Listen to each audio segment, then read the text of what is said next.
శాంతి. సూరజ్భాయిజీ చెప్పిన ఆస్కా పురుషార్థ్.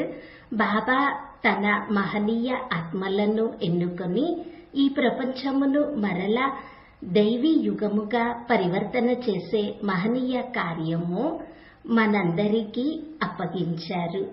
బాబా పైనుండి చూసినప్పుడు ఎవరెవరు ఆత్మలు ఈ ప్రపంచంలో అందరికంటే మెరుస్తూ ఉన్నారు అని, ఎవరెవరు నా కార్యమునకు ఉపయోగపడేవారు అని చూసినప్పుడు బాబా యొక్క దృష్టి మనపై పడినది.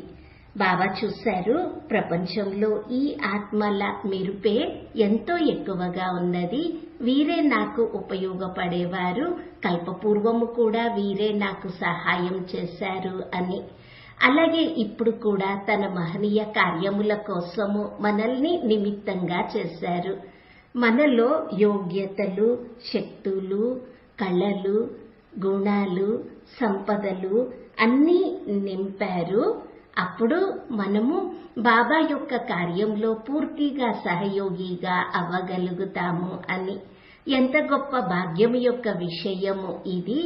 నేను ఒక మహాన్ ఆత్మను, బాబా యొక్క దృష్టి నాపై ఉన్నది అని ఇదే స్వమానము గుర్తు చేసుకుంటూ ఉండాలి. రోజంతటిలో ఎన్నోసార్లు వతన్ నుండి బాబా నన్ను చూస్తూ ఉంటారు, పిల్లల స్థితి ఎలా ఉన్నది అని. ఆలోచన ఎక్కడ ఉన్నది, బుద్ధి ఎక్కడ ఉన్నది, తన కర్తవ్యములను చక్కగా చేస్తున్నారా లేక మరచిపోతున్నారా, చిన్న చిన్న విషయాల్లో చిక్కుకొని మరచిపోతున్నారా అని చూస్తూ ఉంటారు. ఎందుకనగా యుగమును పరివర్తన చేసే, ఈ భూమిని నిండుగా చేసే, ప్రకృతిని పావనంగా చేసే, ఆత్మలందరినీ దుఃఖాల నుండి ముక్తులుగా చేసే మహనీయ కార్యము బాబా మనకి ఇచ్చారు. అనేక ఆత్మలకి ముక్తి, జీవన్ముక్తి యొక్క వరదానము ఇచ్చే కార్యము మనము చేయాలి. ఇది చిన్న పని కాదు. అందుకే బాబా దృష్టి మనపైనే ఉంటుంది. ఏదైనా పెద్ద కంపెనీకి చైర్మన్ లేక యజమాని ఉంటే వారి దృష్టి ఆ కంపెనీని నడిపించడంలో ముఖ్య పాత్ర పోషించే వారిపై ఎక్కువగా ఉంటుంది.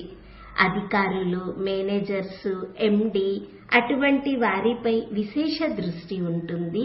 వారిపై కృప కూడా చూపిస్తారు, సహాయం కూడా చేస్తారు, తనవారుగా కూడా చేసుకుంటారు.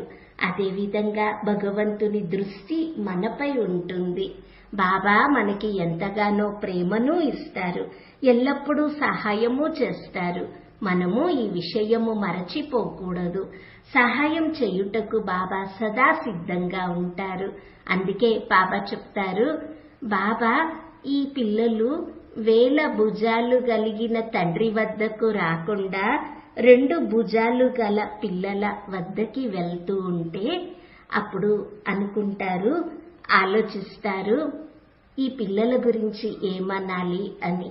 ఏ తండ్రి అయితే మనకి ఎంతగానో ప్రేమని ఇస్తున్నారో, కష్టాలలో మనము ఉండడం చూడలేరో, సంపూర్ణంగా మనకి సహాయం చేయుటకు సదా నిమగ్నమై ఉంటారో, ఆ తండ్రి వద్దకి కేవలం మనము చేరుకుంటే చాలు. బుద్ధిని తనపై ఏకాగ్రపరచాలి. తన వరదానములను గుర్తు చేసుకుంటూ స్వయంలో శక్తిని నింపుకోవాలి. ఇక సహాయము అనుభవమవుతుంది. సహాయం యొక్క స్వరూపులుగానే మనము తయారైపోతాము. బాబా మనల్ని ఎంత శక్తిశాలిగా చేస్తున్నారు అంటే ఇక మనకి ఎవరి నుండి సహాయం తీసుకునే అవసరమే ఉండదు. బాబా నుండి సహాయము తీసుకోవాలి, ప్రపంచానికి ఇవ్వాలి. మరి తన యొక్క ఈ స్వరూపమును చక్కగా గుర్తించి చక్కగా అభ్యాసం చేద్దాము. ఈ రోజంతా ఫరిస్తా నుండి దేవతగా అయ్యే డ్రిల్లు చేద్దాము. తన 3 స్వరూపాలను చూసుకుందాము. నాకు ఎడమ వైపున సంపూర్ణ ఫరిస్తా స్వరూపము ఉన్నది. దాని అంగము నుండి కిరణములు వ్యాపిస్తూ ఉన్నాయి. కుడివైపున అలంకరింపబడిన దేవతా స్వరూపము, దివ్య స్వరూపము ఉన్నది. అది కూడా సంపూర్ణమే. తలపై డబల్ కిరీటము ఉన్నది. ముఖముపై వెలిగిపోతూ ఉన్నది. ఆ తరువాత నేను బ్రాహ్మణ ఆత్మను, ఎంతో భాగ్యశాలిని, భగవంతుని చేత ఎన్నుకోబడిన మహాన్ ఆత్మను. అభ్యాసం చేద్దాము. నేను ఆత్మను, ఈ దేహము నుండి బయటకు వచ్చి నా సంపూర్ణ ఫరిష్తా స్వరూపంలోకి చేరుకుంటూ ఉన్నాను. ఆత్మను మెరిసే మణిగా చూడాలి. నేను ఆత్మను, ఆ ఫరిష్తా స్వరూపమును వదిలి దేవతా స్వరూపంలోకి చేరుకున్నాను. కొంతసేపు దీనిని ఆనందించాలి. ఆ తరువాత ఆ దేవతా స్వరూపము నుండి బయటకు వచ్చి మరలా బ్రాహ్మణ శరీరంలోకి చేరుకున్నాను.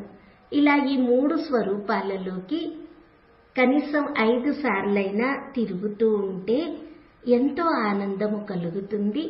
మరియు పవిత్రత, శక్తులు, కళలు అన్నీ మనలో నిండుతూ ఉంటాయి. ఓం శాంతి.